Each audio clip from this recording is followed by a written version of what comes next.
Hey, I'm Sam, I'm Jack. And I'm Jean. and we're going to discuss about Roman Early Christian and Byzantine architecture.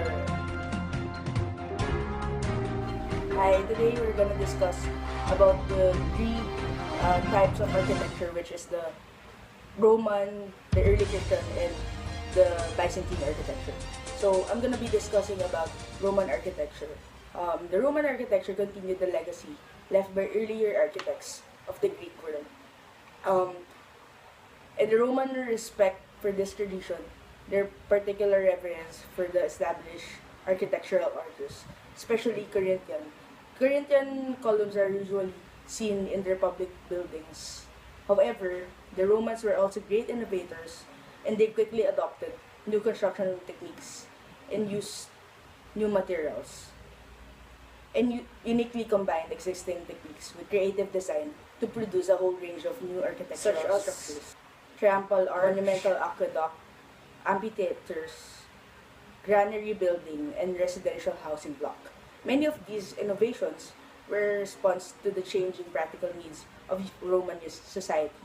And these projects were all backed by state apparatus which funded, organized, and spread them around the Roman world, guaranteeing their permanence so that many of these great edifices survived. Roman architects continued to follow the guidelines established by classical orders of the Greeks as first shaped, which are Doric, Ionic, and Corinthian orders. The Corinthian was particularly favored by many Roman buildings. The Romans did, however, add their own ideas to their version of the Roman capital, became much more decorative. As did the cornice, see, for example, the Arch of Septimius Severus in Rome. The Romans also created the composite capital, which makes the volute of the Ionic order with the acanthus leaves of the Corinthian. The Tuscan column was another adaptation of a traditional idea which was from the Doric column, but with a smaller capital, more slender shaft, without flutes. And in addition, columns continued to be used even when they were no longer structurally necessary. This was to give buildings a traditional and familiar look. For example, to the front of the Pantheon in Rome. Columns could be detached from the building yet remain attached to the facade at the base and entablature. See, for example, Hadrian's library in Athens. Finally, columns could become part of the wall itself and function as pure decoration. For example, the upper floors of the architects of Roman architecture. In the Roman world, the credit for buildings was largely placed at the feet of who convinced and paid for the project rather than the architect who oversaw the realization of it. Therefore, he often remains anonymous. Those architects employed for specific projects by emperor, for example, if a building was created by an era of an emperor, it will be credited to him, not by the architect. So, we know of Trajan's favorite architect, Apollodorus of Damascus, famed for his skills in bridge building, for example, and who was responsible amongst other projects. Trajan's Forum and Baths. We know of Trajan's favorite architect, Apollodorus of Damascus, famed for his skills in bridge building, for example, and who was responsible for amongst other projects. Trajan's Forum and Baths. Severus and Keller were the architects responsible for the fantastic sounding revolving roof of Nero's Golden House. In general, architects supervise whistled it constructors. Key Roman buildings.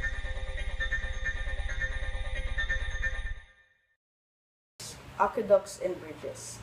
These sometimes massive structures with single, double, and triple tiers of arches were designed to carry fresh water to urban centers from sources sometimes many kilometer away. The earliest in Rome was the Aqua Appia, but the most impressive example of undoubtedly the Pont du Gard near Nimes. Roman bridges could make similar use of arch to span rivers and ravines, constructed with a flat wooden superstructure over stone piers or arches. Example still survive today. One of the best preserved in granite Tagus Bridge at Alcantara, which has arches spanning over 30 meters. Basilicas.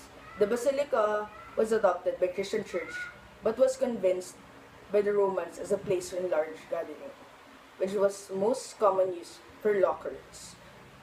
They were usually built alongside of the forum, the city's marketplace. Temples.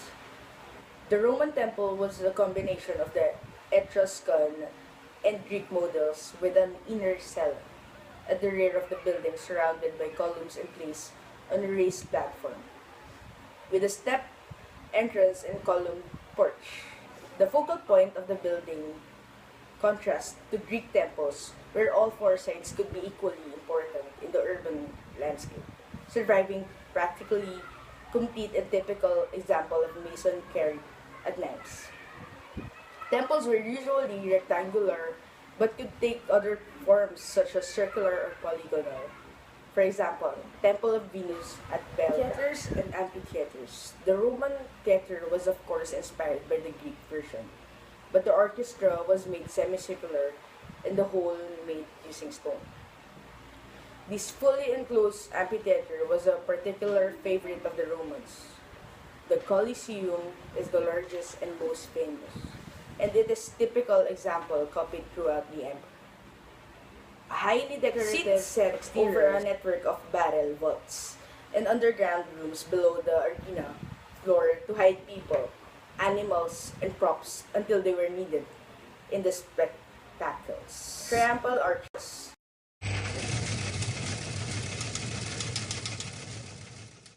The triumphal arch with a single, double, or triple entrance had no practical function other than to commemorate in sculpture and inscription significant events such as military victories. Walls.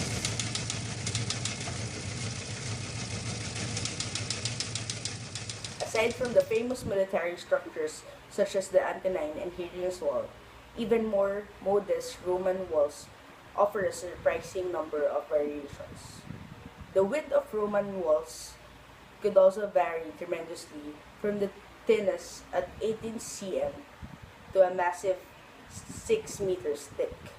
Rarely were marble and fine stone blocks used, as the much more common was the use of brick and small stones facing a concrete weak core. The bricks and stones could be arranged in various ways. Opus incertum first appeared in 3rd century BCE and used small irregular chunks of stone smoothed on the side. Opus reticulatum from the 2nd century BCE and used pyramid-shaped chunks with 6 to 12 cm square base and the height of 8 to 14 cm. The stone was set in the base facing outwards and laid in the diagonal opus stones. Common from the 1st century CE, this was a combination of opus reticulatum with a layer of horizontal brick every fourth course at all the edges of the wall. Opus testaceum, common from the 1st century CE and used courses of brick only. Opus vitatum, used an alternative course of brick with 2 courses of tufa blocks with a rectangular side facing towards and diminishing in size towards an inner surface. It was especially popular from the 4th century CE across the empire. Despite the decorative effect of the various arrangement of stone and brick, most walls were actually covered both inside and out. By the beginning of the 4th century, Christianity was growing mystery religion in all cities of Roman world, It was the attracting converts from different social levels. Christianity and the art was enriched through the cultural interaction with the Greco-Roman world, but Christianity would be radically transformed through the actions of a single man.